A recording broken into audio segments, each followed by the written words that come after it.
الكشري المصري من أحلى الأكلات المصرية اللي كل بيت مصري بيحب يعملها على طول ومش بيشبع منها. شايفين جمال الطبق؟ طبعا احنا مشهورين في مصر بالكشري المصري، الأكلة الشعبية.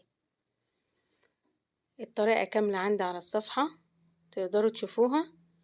ولو عجبكم الفيديو ما تنسونوش في لايك، واللي لسه أول مرة يشوفني أنا نسرين ياريت يعمل له متابعة.